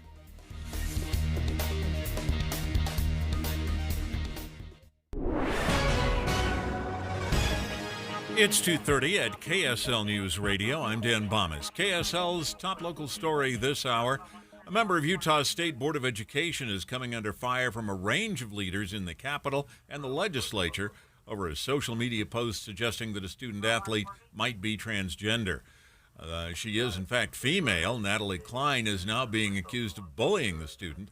Klein took down the Facebook post and apologized, but critics ranging from Utah's governor to legislative leadership to the PTA are now demanding Klein's resignation. A game plan is set by Utah's law enforcement to keep drivers safe this Super Bowl weekend. KSL News Radio's Alessandra Harris has details. The Utah Department of Public Safety and Utah Highway Patrol are teaming up to put more officers on the roads to deter any impaired drivers. 24 police agencies across the state are joining in, planning to work over 75 additional DUI overtime shifts. They're encouraging everyone to have a pre-game plan that includes a safe ride home before the big game even begins. No matter who wins Sunday's game, they say the real winners are those who make it home safely. Our top national story this hour from ABC News. A special counsel report recommends no charges against President Biden for his handling of classified documents while he was out of office, in spite of fighting evidence that Mr. Biden willfully retained some materials. ABC's chief Washington correspondent Jonathan Karl. He retained them essentially to write 2 different books and to document his legacy. This is from the report. He used these materials to write memoirs published in 2007 and 2017 to document his legacy and to cite as evidence that he was a man of presidential timber. In your money at this moment, the Dow Jones average closing trading today up 48 points. The NASDAQ was up 37. The S&P 500 up just a couple of points. And our KSL weather, the snow is not going to stop yet. That's next. KSL News Time 2:33. News doesn't just mean information or dates. It's the story of our local history being told in real time. Be a part of the story. This is Tim Hughes and Amanda Dixon. We hope to be a part of your story. We have you covered on KSL News Radio. It's the dead of winter, and our friends at Advanced Window Products have a wonderful wintertime offer. This is Jeff Kaplan. If the cold is seeping into your house right now, Nate and Jake will give you $2,500 off on double-pane windows and the highest quality custom frames built right here in Utah. Any style, any color, and the $2,500 is atop their already low prices. See, they build the windows, they install the windows, and they guarantee them for life. So there's no middleman markup. At Advanced Window Products, they offer 0% financing. You can save now, pay later, so take advantage in the dead of winter while the wind is whistling and give your home, your number one asset, a fresh new look. Plus, you save money on heating and air conditioning so much so the energy companies offer rebates. Buy local. Their factory's right here in Salt Lake City. Save an extra $2,500 off the best windows and frames in Utah. 801-850-9100. 801-850-9100 or visit advancedwindowsusa.com. Okay, that's good. Whoa, Dave! Sorry, I'll go grab some paper towels. You can't let Dave pour things. He works at JCW's. They fill stuff up past the brim over there, like their milkshakes. They're thick, rich, and oh my gosh. Delicious? Oh no. Dave's filling up Crystal's car for her. Dave, stop! Hey, this is Clark for JCW. Stop into any of our 5 locations today. We're located in American Fork, Thanksgiving Point, Provo, South Jordan, and our new location in Harriman. Come in and see why at JCW's we believe in quality and a lot of it. Higher taxes, soaring inflation, record low interest rates. and the skyrocketing cost of healthcare. The list goes on. Retiring successfully today is a lot more complicated than ever before. Learn how you can tackle the biggest challenges that you'll face in retirement today. Don't miss a special edition of Retirement Solutions Radio. It's this Saturday afternoon at 3 o'clock, right here on KSL, News Radio 1027.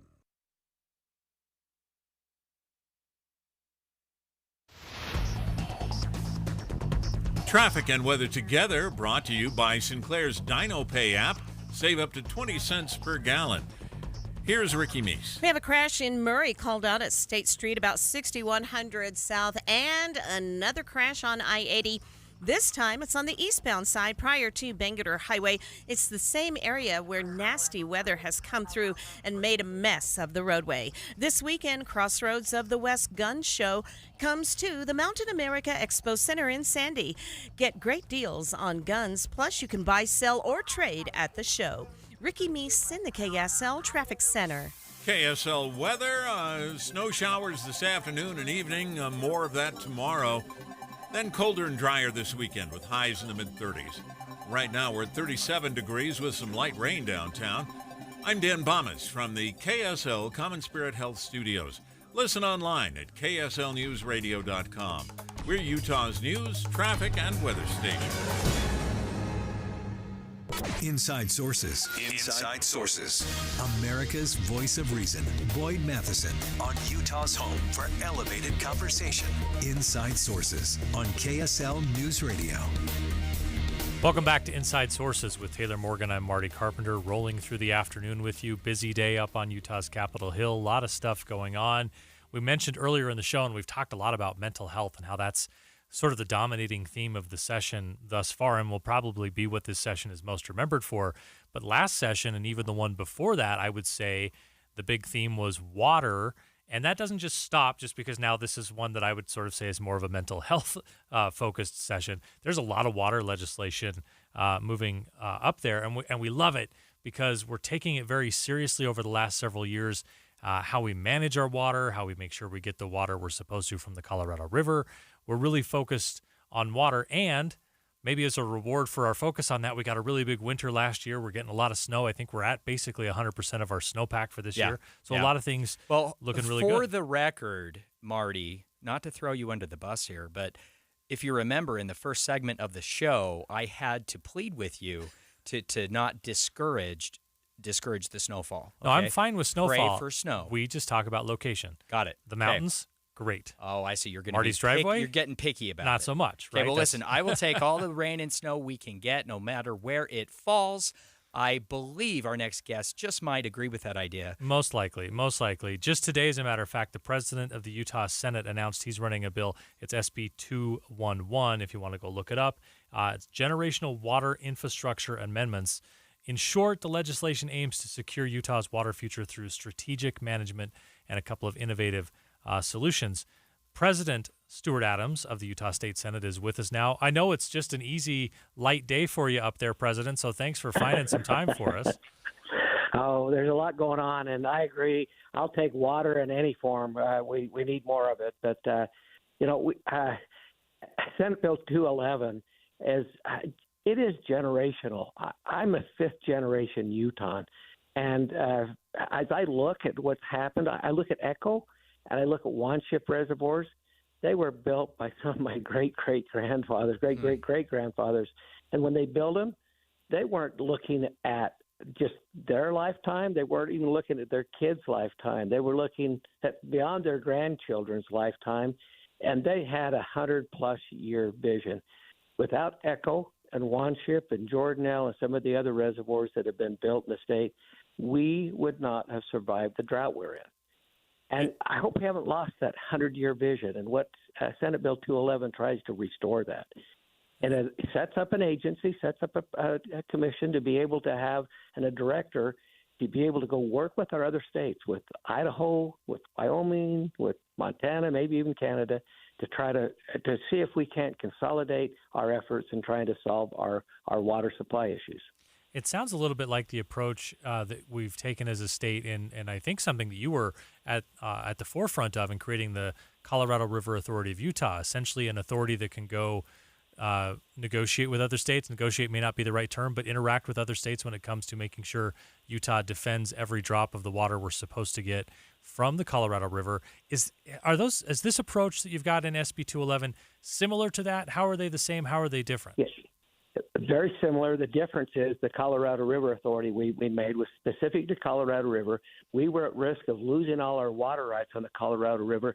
Now we are the expert where all of the other states on the Colorado River compact look to Utah as the leader because we actually put the resources there, and we know, and we actually are leading that delegation.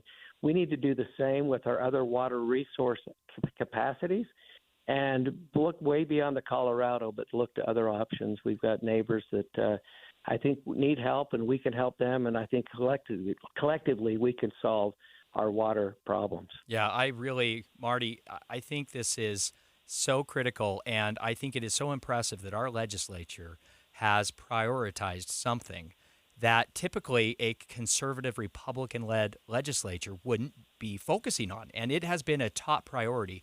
Water, saving the Great Salt Lake. This is something that has been a priority on the Hill for years, and it hasn't lost intensity up there, even with having a couple really good water years. So President Adams, I think we all really have to commend and applaud you and your colleagues for staying focused on this very serious issue. Senate Bill 211 emphasizes the need for strategic foresight in water management, and it also specifically talks about innovation in approaches to technology or other means to enhance water sustainability here in Utah. Can you speak to the innovation piece of this? Well, we actually were on a trade mission in Israel and actually saw what Israel was doing. And they're in a desert. They're the water is a really scarce resource there. They went way beyond what we've done here. And we looked at drip systems, but they actually went to a subsurface drip system. And it actually, you don't get any evaporation because it's below the ground. They add minerals to it or fertilizer to it, and they're actually getting twice the yield on their crops for half the water. Those innovative policies are actually it's something we need to replicate. And then Nevada is actually thinking about building desalination plants for California. They're at least in those talks, and they're going to keep the water that would have flowed out of Nevada into California. So you don't have to build a pipeline. You simply help your neighbor, and you're able to increase your water supply by helping your neighbor. And those are innovative ideas that I think either one that we could actually lead and help solve our water problems. So this bill, it creates the Water Development Council. Can you help us understand what that is and why that was an important element of the bill? And again, we've talked about this forever, that we need to work with our neighbors, but we really haven't gotten very far. If you don't actually set somebody who's responsible for this, there'll be a director, someone who is charged with the responsibility that has to go out and carry out and find out what the options are, then come back and report.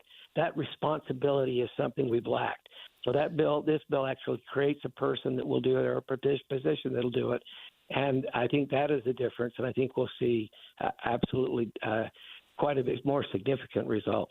Yeah, we're speaking with Utah Senate President Stuart Adams about his new proposal that is making its way through the process up on Capitol Hill that would really address Utah's long-term sustainability and infrastructure when it comes to water. Quickly, President Adams, in just about the minute or so we have left, what kind of resources would this provide to the private sector or to new technologies that could help innovate to help address water sustainability? And again, what will happen is this agency or this individual will work with all the water companies that we have. Jordan Valley Water, Weaver Basin Water, Central Utah Water. They will bring everybody together. And those agencies provide all the water for these private companies and for all of us to drink, whether it be secondary or culinary. And they will collaborate and work and bring them together in a collaborative effort to try to solve these water problems. President Stuart Adams, the Utah Senate President, I know it's a busy day up on the Hill. Thanks so much for talking to us about your piece of legislation, SB 211. I know that it's got to go through the process, but Taylor, you and I know this, that if you're going to put money on it passing or not passing, if it's the Senate President's bill, I think it's got a pretty good chance. Thank you for your leadership on this issue, President Adams. Thank you.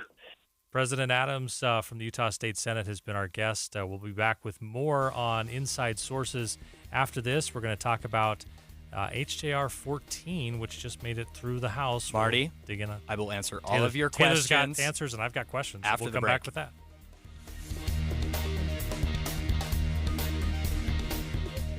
The recent spring preview was nice, Temperatures extra warmer in the 50s again today. but it is February. Snow showers at the valley floor on Friday. When winter makes a comeback, come here. We have you covered With traffic and weather together every 10 minutes on the 9s. on KSL News Radio. Hey, Joe Montana here.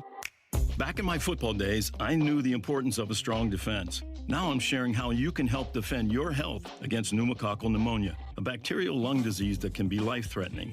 If you're 65 or older, or 19 or older with certain chronic conditions like diabetes or asthma, you're at increased risk. Talk to your doctor or pharmacist about vaccination and learn more at knowpneumonia.com. That's KNOW pneumonia.com. Sponsored by Pfizer.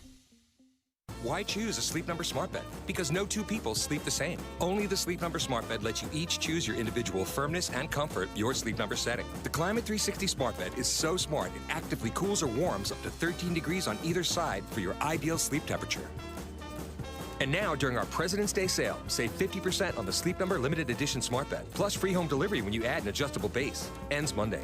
To find a store near you, visit sleepnumber.com. Be advised, this is a once-in-a-lifetime opportunity to save 40 to 80% on a hot tub and swim spa this weekend only, Friday through Sunday, Mountain America Expo Center, Sandy. Be advised, this is a once-in-a-lifetime opportunity to save 40 to 80% on a hot tub and swim spa this weekend only, Friday through Sunday, Mountain America Expo Center, Sandy. 18-month interest-free financing. Our factories have demanded we sell 1,000 hot tubs and swim spas this weekend. Mountain America Expo Center, Sandy. Huge factory incentives, factory rebates this weekend only. Mountain America Expo Center, Sandy. We can remove your old hot tub. Free delivery of your new hot tub. Hot tub starting at $2,999. Mountain America Expo Center, Sandy. Free delivery of your new hot tub. Just relax and enjoy.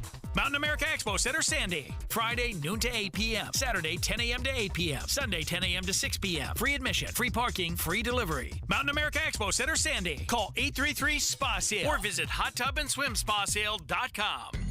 Alpine Home Medical, we bring wellness home. Do you ever feel like getting your supplies for your CPAP is just a huge headache? Hi, I'm Jay Broadbent with Alpine Home Medical. We'll say goodbye to the hassle and hello to a stress-free life with our CPAP resupply service. Signing up is a breeze. Just place a call, choose your products, and leave the insurance billing and shipping to us. Our discreet packaging prioritizes your privacy, and we always ensure an on-time delivery. No more trips to the store or worrying about running out of important supplies. We get how crucial your CPAP therapy is, so don't let the stress of keeping up with it affect your sleep and health. Join Alpine Resupply today and enjoy a tranquil night's sleep with all your CPAP essentials. Visit us at alpinehomemedical.com. Alpine Home Medical, we bring wellness home. That's alpinehomemedical.com. It's game time, and you're in the locker room ready to take the field. Suddenly, you notice a player you don't recognize. He's wearing your team's jersey and he even knows your name, but you've never seen him before until now. Would you trust this stranger with your team's playbook? Because that's exactly how phishing scams work. The first quarter of 2022 saw the highest volume of phishing attacks ever recorded. Protect your business with the Les Olson Security Suite from Les Olson IT. Learn more about it at lesolson.com. Are you looking to get a COVID-19 booster to stay healthy this cold and flu season? If you join the Beehive study, you'll have the chance to receive up to $550 for getting a booster and completing weekly COVID tests and brief surveys about your health. Don't want to get a COVID-19 booster? That's okay too. You can still join the Beehive study and receive up to $550 for completing the weekly COVID tests and surveys. Help advance research at the University of Utah while taking care of yourself this season. Call 801-203-0320 or email beehivestudy@utah.edu to learn more. You can also visit the study website at beehivestudy.com. Getting help with electrical repairs is easier than you think. All you have to do is call Any Hour Services or schedule an appointment at anyhourservices.com. No one helps more homeowners than Any Hour Services. This Monday Tax Tip is brought to you by Susan Spears, CEO of the Utah Association of CPAs.